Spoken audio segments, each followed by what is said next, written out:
அம்மா உங்களுக்கு கதை சொல்ல வந்துட்டேன். அதாவது அக்பர், பீர்பால் இவங்க நல்ல நண்பர்கள் அப்படின்னு உங்களுக்கு தெரியும். அதாவது அக்பர் ஒரு நாள் தன்னுடைய அரண்மனை முன்பகுதி, அரண்மனையில் இருக்கிற முன்பகுதியில் நல்ல தோட்டங்கள் இருக்கும். தோட்டம் நிறைய இருக்கும், செடி கொடிகள் மரங்கள் எல்லாம் நல்லா வளர்ந்து நல்லா காற்றோட்டமாக இருக்கும். எப்பயுமே காலையில் மாலையில் நேரம் கிடைக்கும் போதெல்லாம் அக்பர் பாதுஷா அந்த தோட்டத்தில் நடக்கிறது ஒரு வழக்கமான விஷயம். அடிக்கடி அங்கே நடந்து வர்றதுனால ஒரு தடவை ஒரு விஷயத்தை கவனிக்கிறார். எப்படி அப்படின்னா, அந்த அரண்மனையுடைய ஒரு பகுதியில் ஒரு மரங்கள் அடர்ந்த ஒரு இடம், ஒரு பகுதி இருக்குது. அதில் சாதுக்கள், அதாவது சன்னியாசிகள், அவங்களுக்கு நிரந்தரமான ஒரு இடம் கிடையாது. கிடைக்கிறத சாப்பிட்டுட்டு அவங்க உலகம் பூரா சுற்றி வருவாங்க. தெய்வீக எண்ணங்களோடையே வாழ்ந்துட்டு வருவாங்க. அவங்களுக்கு சன்னியாசிகள், சாதுக்கள் அப்படின்னு சொல்லுவாங்க. அந்த சாதுக்கள் என்ன செய்கிறாங்கன்னா, அந்த அரண்மனையை அக்பர் பாதுஷாவுடைய அரண்மனை இருக்குல்ல, அதில் கொஞ்சம் இடம் இருக்குது, மரங்கள் கொஞ்சம் நிழல் கொடுத்துக்கிட்டு இருக்குது. அந்த சாதுக்கள் அந்த அரண்மனையுடைய திண்டில் உட்காந்துட்டு போகிறாங்க. கொஞ்சம் இளைப்பாரிட்டு போகிறாங்க. அந்த திண்டில் உட்காந்துட்டு கொஞ்சம் நேரம் இளைப்பாரிட்டு தான் போவாங்க. சாதுக்கள் அங்கே அப்படியே செஞ்சுக்கிட்டே இருக்காங்க. இதை நிறையா தடவை அக்பர் பாதுஷா பார்க்குறாரு. பார்த்த உடனே காவலாளிகளை கூப்பிட்டு என்ன சொல்கிறாரு, இன்னும் அரண்மனை திண்டில் இப்படி யாரும் சாதுக்கள்லாம் உட்காரக்கூடாதுன்னு சொல்லிடு, இது அரசருடைய ஆணை அப்படின்னு சொல்லி கோபமாக சொல்லிடுறாரு.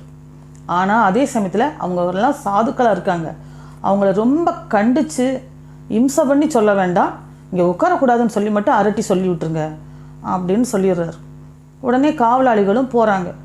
சாதுக்கள் வந்து உட்காந்தா இங்கெல்லாம் உட்காரக்கூடாதுன்னு சொல்லிட்டு விரட்டி விட்டுறாங்க. காவலாளிகள் விரட்டி விட்டுக்கிட்டே இருக்காங்க. இந்த விஷயம் அக்பருடைய நண்பர் பீர்பால் இருக்கார்ல, அவருக்கு தெரிஞ்சிருது. இந்த விஷயம் அவருக்கு போயிடுது. பீர்பால் கொஞ்சம் வருத்தப்படுறார்.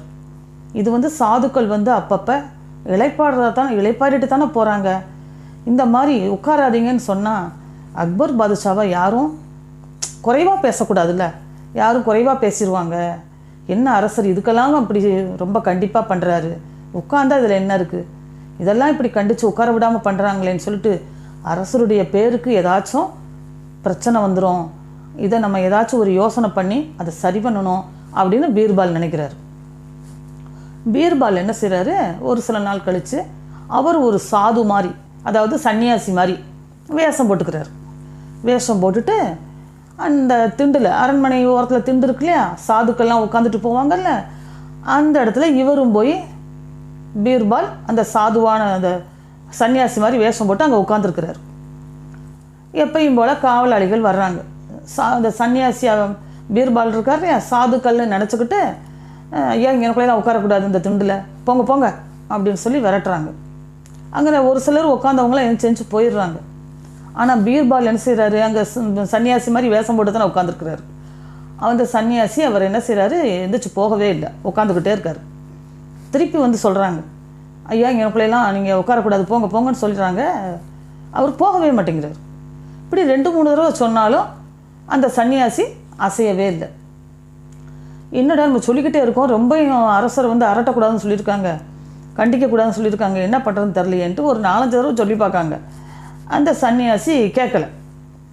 அப்போ காவல்காரங்க போய் அரசர்கிட்ட சொல்லிடுறாங்க, நாங்கள் வந்து சாதுக்கள்லாம் அங்கே வந்து உட்காராங்க, நான் அவங்களெல்லாம் சொன்ன உடனே செஞ்சு போயிட்டாங்க, ஒரு சாது மட்டும் போகவே மாட்டேங்கிறாரு, என்ன பண்ணுறதுன்னு தெரில, நீங்கள் ரொம்ப கண்டிக்காதீங்கன்னு சொன்னதுனால நாங்கள் ரொம்ப கண்டிக்க முடியல, என்ன செய்கிறதுன்னு தெரில அப்படின்னு சொல்லிடுறாங்க.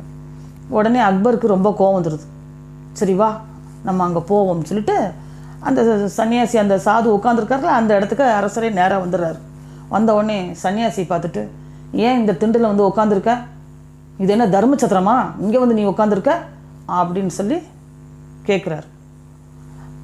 அப்போ அந்த சன்னியாசி உட்காந்துக்கிட்டே சொல்கிறாரு, தர்மச்சத்திரமான்னு கேட்குறீங்களே, இந்த அரண்மனை என்ன உங்களுக்கு என்ன ரொம்ப சொந்தமா, இந்த அரண்மனையில் இதுக்கு முந்தி யார் வாழ்ந்தாங்க அப்படின்னு கேட்குறாரு. அக்பர் பாதுஷா சொல்கிறாரு, என்னுடைய தந்தை ஹுமாயூன் வாழ்ந்தார், அதுக்கு முந்தி எங்களுடைய பாட்டனார் பாபர் வாழ்ந்தார், அதுக்கு முந்தி இப்ராஹிம் லோடி அப்படிங்கிற அரசரை தோற்கடிச்சிட்டு என்னுடைய பாட்டனார் பாபர் தான் இதில் இருந்தார். அப்போது அந்த சன்னியாசி சொல்கிறாரு, இந்த அரண்மனையில் ஏற்கனவே நிறையா பேர் வாழ்ந்துட்டு போயிருக்காங்க. அப்போ உங்களுடைய அரண்மனையும் ஒரு தர்மச்சத்திரம் தானே அப்படின்னு அந்த சன்னியாசி கேட்குறார். உடனே அக்பர், நீ என்ன சொல்கிற நீயே அப்படின்னு சொல்லி கோபமாக பேசுகிறார். ஆமாம், உங்களுடைய அரண்மனையில் உங்களுக்கு முந்தி பல அரசர்கள் தங்கிட்டு போயிருக்காங்க, உங்கள் அரண்மனையும் ஒரு தர்மச்சத்திரம் தான் அப்படின்றார். அதுக்கப்புறம் இவர், நீ என்னை எழுத்து பேசிக்கிட்டே இருக்க அப்படின்னு அரசர் கோபமாக பேசுகிறார். ஆமாம் அரசே, தர்மச்சத்திரம்னா என்ன? மக்கள் அப்பப்போ வந்து தங்கிட்டு போகிற இடத்துக்கு பேர் தான் தர்மச்சத்திரம். இந்த உலகமே தர்மச்சத்திரம் தான். ஒரு மனிதன் பிறக்கிறான், வாழ்கிறான், போய் சேர்ந்துடுறான். அப்போ இந்த உலகத்தில் எதுவுமே நிரந்தரம் இல்லை. அப்படிங்கும்போது ஒரு திண்டில் கொஞ்சம் ஓரமாக உட்காந்து இளைப்பாறிட்டு போனால் என்ன? இதுக்கு ஏன் நீங்கள் இவ்வளோ கடுமையாக நீங்கள் யோசித்து பார்க்குறீங்க அப்படின்னு சொல்கிறார். சொன்ன உடனே அரசர் அப்படியே கொஞ்சம் அதிர்ச்சியாகி அப்படியே நின்றுறாரு. அப்போ ஆமாம், இந்த சாது சொல்கிறது உண்மைதான். இந்த உலகத்தில் எதுவுமே நிரந்தரம் இல்லை. இவர் சொல்கிறது நியாயம்தானே. இந்த திண்டில் உட்காரக்கூடாதுன்னு நான் வந்து இந்த வேலைக்காரங்கிட்ட நான் ஆணையிட்டேன், அது தப்பு அப்படின்னு உணர்ந்துடுறாரு. அப்போ சன்னியாசியை பார்த்து, இந்த சன்னியாசி இவ்வளோ தூரம் நம்மக்கிட்ட தர்க்கம் பண்ணுறானே, இப்போ இது யாராக இருக்கும் அப்படின்னு சொல்லிட்டு உத்து பார்க்குறாரு. பார்த்தா பீர்பால். அக்பர் கண்டுபிடிச்சிறாரு, பீர்பால் நீ தான் சாது வேடம் போட்டு நீ என்கிட்ட தர்க்கம் பண்ணையா அப்படின்னு சிரிச்சுக்கிட்டே கேட்குறாரு. உடனே பீர்பாலும் தன்னுடைய வேஷத்தை கலைச்சிட்டு, ஆமாம் பாதுஷா, நீங்கள் ஒன்றும் நினச்சிக்கூடாதீங்க, உங்கள் மேலே நான் ரொம்ப மதிப்பு பாசம் வச்சுருக்கேன். உங்களை யாரும் ஒரு குறை சொல்லிடக்கூடாது.